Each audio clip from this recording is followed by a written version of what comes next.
Selamat datang di CCH. Sekarang kita mau masuk ke cerita pertama, yaitu cerita dari Rinan. Selamat mendengarkan.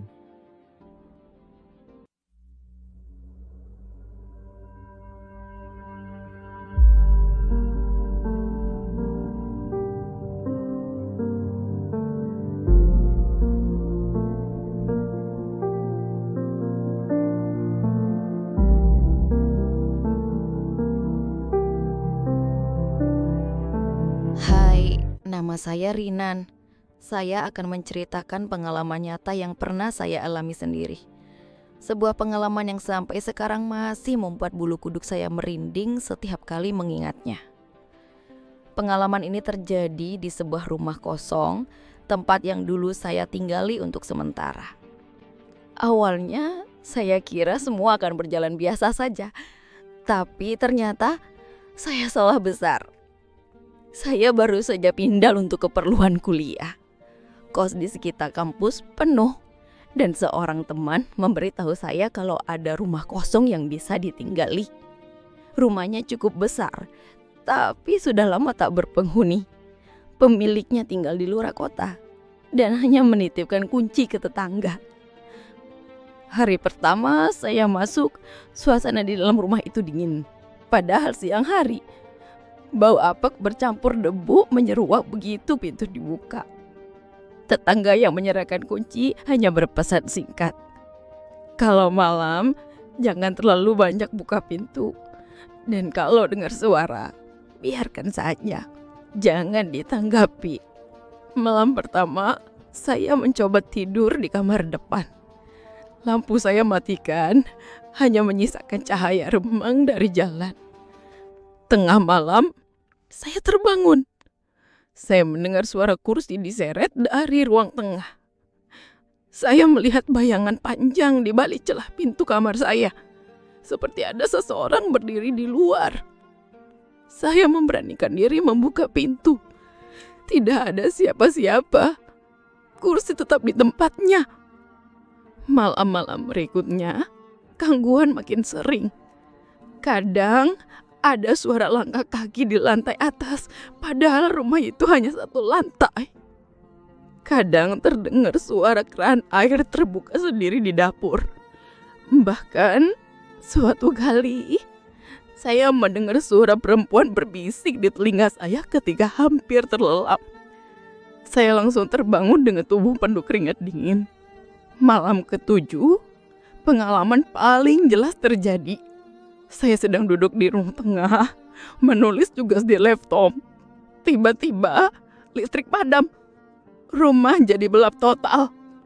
Saya menyalakan senter HP, lalu menyorot keliling.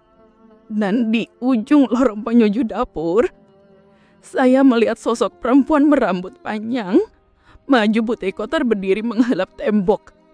Lampu HP saya bergetar di tangan.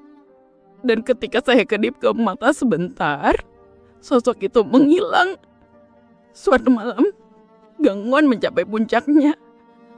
Saya terbangun mendengar pintu berdeketuk keras. Saya tidak berani membuka.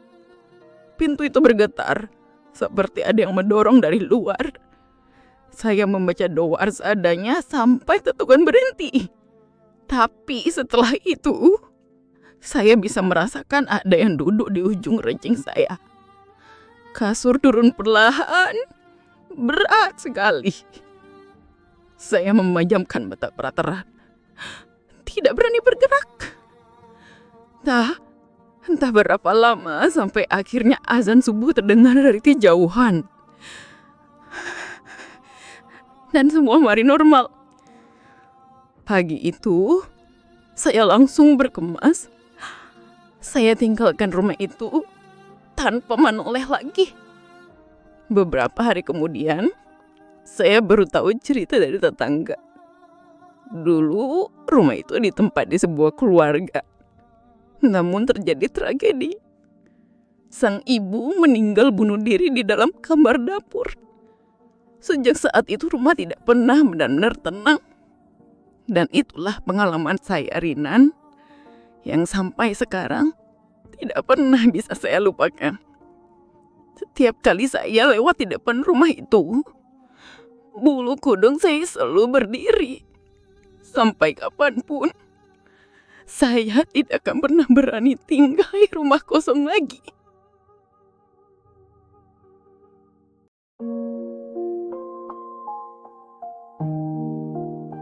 Setelah tiba, tak ada jawaban di meja kiri.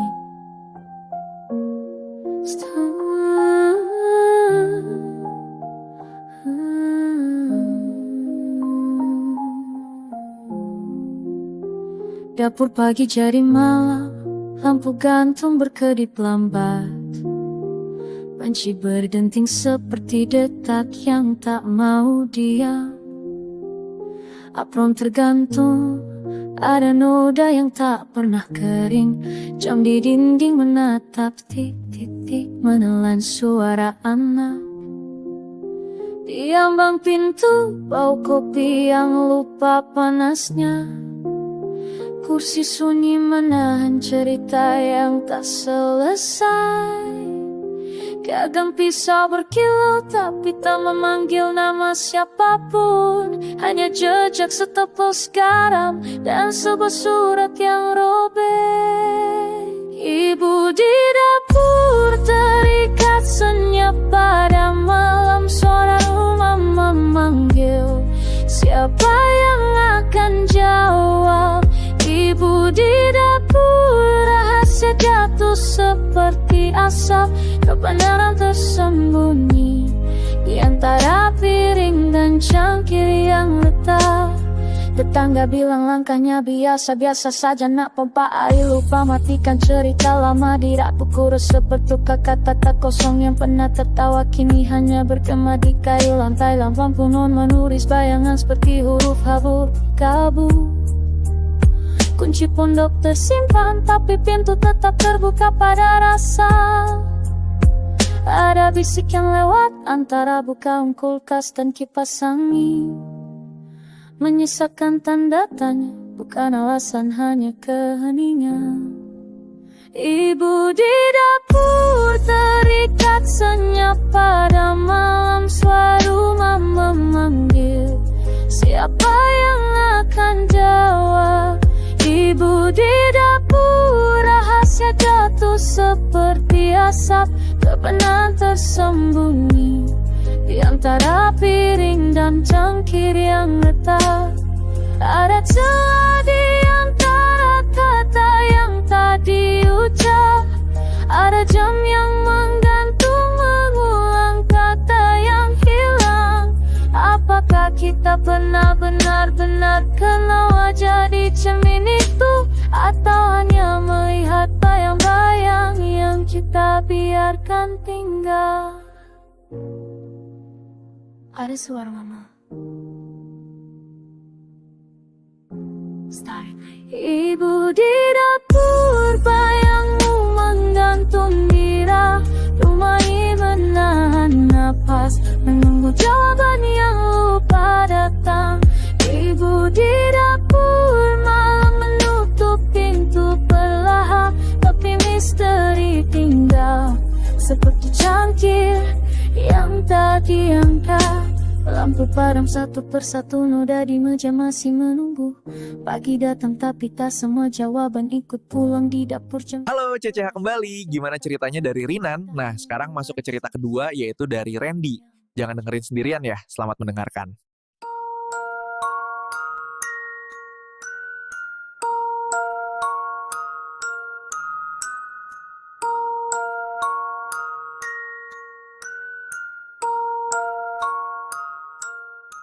Selamat malam, nama saya Randy. Malam ini saya ingin menceritakan sebuah pengalaman yang sampai sekarang masih terus membekas. Pengalaman yang membuat saya trauma dan jujur saja, saya sendiri sebenarnya enggan untuk mengingatnya kembali. Namun entah kenapa, setiap kali saya mencoba melupakan, suara itu selalu kembali. Suara lirih yang meminta tolong di sebuah jalan sepi dan gelap. Semua bermula pada malam yang biasa. Malam itu sekitar pukul 11 lewat sedikit. Saya baru saja selesai kerja lembur, badan rasanya rembuh, mata berat, dan kepala penuh rasa lelah.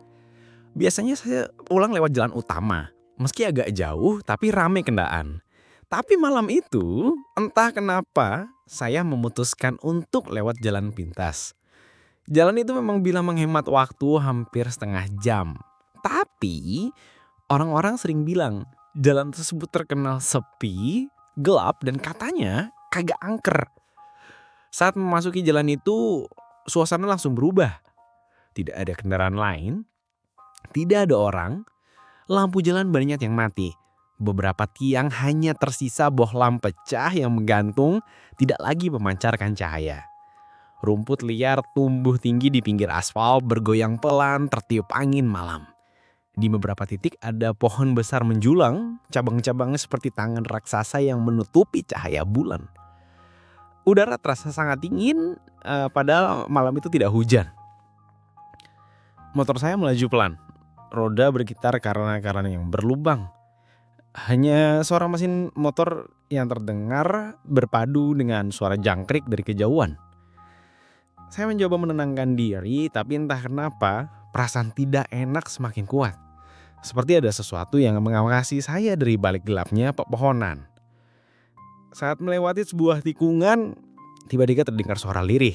Suara itu begitu samar, hampir tenggelam oleh derum mesin motor. Tapi telinga saya jelas menangkapnya. Sebuah suara perempuan terdengar lemah, nyaris seperti rintihan. "Tolong!" Saya sontak mengerem. Badan saya merinding seketika.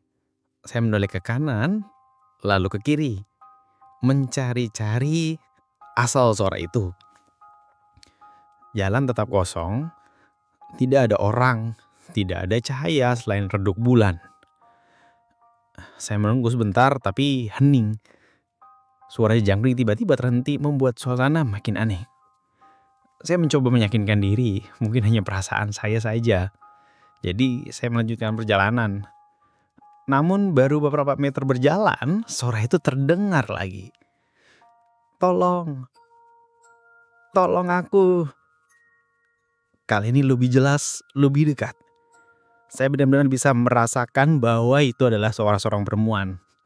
Suara yang terdengar putus asa, lemah seperti seseorang yang sedang terluka dan butuh bantuan. Saya berhenti lagi. Hati saya berperang. Satu sisi, saya merasa harus menolong kalau memang ada orang di sana. Satu sisi lain, logika saya menomak. Bagaimana mungkin ada orang sendirian di tengah jalan sepi seperti ini? Saya menempelkan motor, mencoba melihat ke arah semak-semak yang gelap. Angin bertiup pelan, membuat daunan bergoyang. Saya sempat bersuara, "Halo, ada orang?" Tapi tidak ada jawaban. Hanya kesunyian yang makin menekan. Saya menampilkan motor. Kembali suara itu muncul lagi. Tapi kali ini berbeda. Suaranya tidak lagi dari semak-semak, melainkan terdengar persis di samping telinga saya.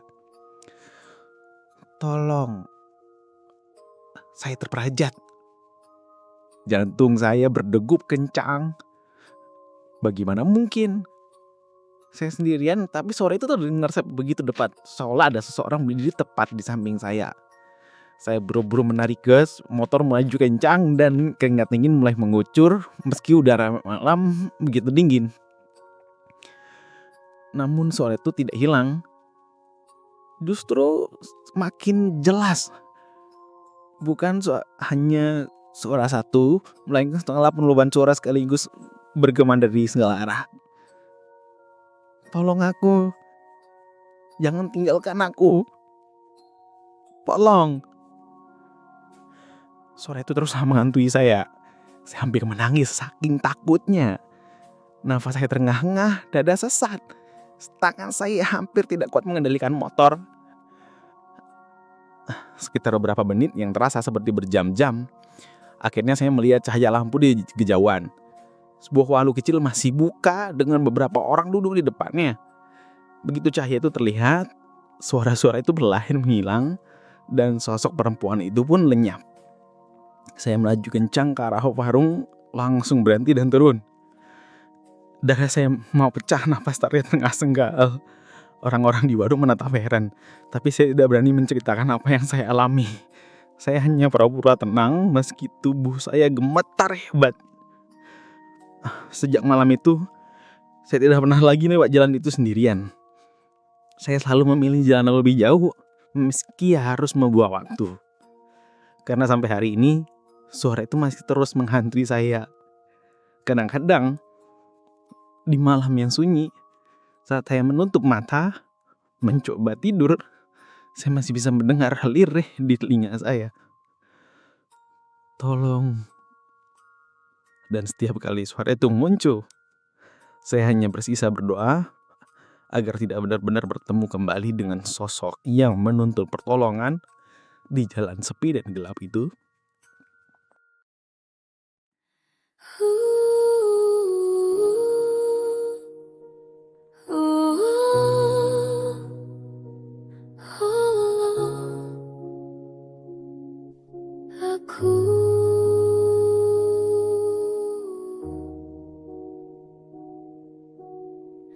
Lampu jalan padam, bulan menutup mata. Langkah kakiku berat menyusuri tanah basah. Di antara kabut suara itu berulang. Rintihan liris akan dekat tapi tak pernah datang.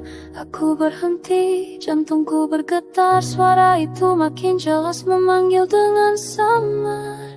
Tolong, terdengar dari bayangan pekat. Tapi tak ada siapapun saat aku melihat. Di jalan sepi aku dengar jeritan. Suara minta tolong tapi tanpa tubuh yang kelihatan. Di jalan gelap langkahku terkunci. Apakah aku harus lari atau ikut masuk ke dalam sunyi? Ranting berderak, angin seperti berbisik. Bayangan di aspal memanjang tanpa pemilik. Aku terjebak antara takut dan penasaran. Suara itu memanggil lagi, kini tepat di telingaku. Perlahan aku mencoba berteriak, tapi mulutku terkunci. Suara itu nirukan namaku dengan dingin sekali. Tolong. Kini berubah jadi tawa tipis. Dan seketika bulu kuduk pergi, di jalan pun terasa habis. Di jalan sepi aku dengar jeritan. Suara minta tolong tapi tanpa tubuh yang kelihatan. Di jalan gelap langkahku terkunci. Apakah aku harus lari atau ikut masuk ke dalam sunyi? Tangan dingin menyentuh bau. Aku menoleh kosong, hanya bayang semu. Tuh, kini bergema dari dalam dadaku. Seakan aku yang terjebak di situ. Di jalan sepi, kini aku yang berteriak. Suara minta tolong menggema memantul di langit retak. Di jalan gelap aku jadi bagian dari sunyi, menunggu yang mulai lelah agar aku bisa memanggil lagi.